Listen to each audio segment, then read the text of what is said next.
చేసిన సంక్షేమం అభివృద్ధి చెప్పుకుంటూ మళ్ళీ అధికారం ఇస్తే ఏం చేస్తారో హామీ ఇస్తూ టీవీ యాడ్స్ రూపంలో హుందాగా ప్రచారం చేస్తుంది బీఆర్ఎస్ పార్టీ.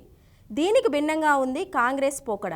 ఇచ్చిన 6 హామీలను ప్రజలు నమ్మట్లేదు అనే ఉక్రోషంతో పిచ్చ యాడ్లు చేస్తుంది కాంగ్రెస్.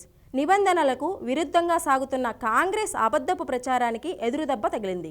టీవీ ఛానళ్లలో బీఆర్ఎస్తో పాటు సీఎం కేసీఆర్పై కాంగ్రెస్ చేస్తున్న తప్పుడు ప్రచారాన్ని, ప్రకటనలను నిలిపివేయాలంటూ ఎన్నికల సంఘానికి బీఆర్ఎస్ ఫిర్యాదు చేసింది. మీడియా సర్టిఫికేషన్ మోడల్ కోడ్ నుంచి అనుమతి తీసుకోకుండా అభ్యంతరకరమైన రీతిలో ఈ ప్రకటనలను రూపొందించారని బీఆర్ఎస్ ప్రధాన కార్యదర్శి భరత్ కుమార్ రాష్ట్ర ఎన్నికల ప్రధానాధికారి వికాస్ రాజ్కు వివరించారు. ఆ ప్రకటనలు ఎన్నికల నియమావళికి పూర్తి విరుద్ధంగా ఉన్నాయని తెలిపారు. బీఆర్ఎస్ ఫిర్యాదుతో కాంగ్రెస్ పార్టీ ఇప్పటికే తన అధికారిక ఫేస్బుక్ పేజీ నుంచి కొన్ని ప్రకటనలను తొలగించినప్పటికీ టీవీ ఛానళ్లలో ఇంకా ప్రసారం అవుతున్నాయని తెలిపారు. వాటిని కూడా వెంటనే నిలిపివేసేలా ఆదేశాలు జారీ చేయాలని కోరారు. దీనిపై ఎన్నికల సంఘం సానుకూలంగా స్పందించింది.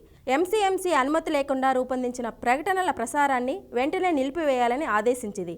ఎంసీఎంసీ అనుమతి లేకుండా రాజకీయ పార్టీలు మీడియాలో రాజకీయ ప్రకటనలు చేయడానికి వీల్లేదని అడిషనల్ సీఈఓ లోకేష్ కుమార్ స్పష్టం చేశారు.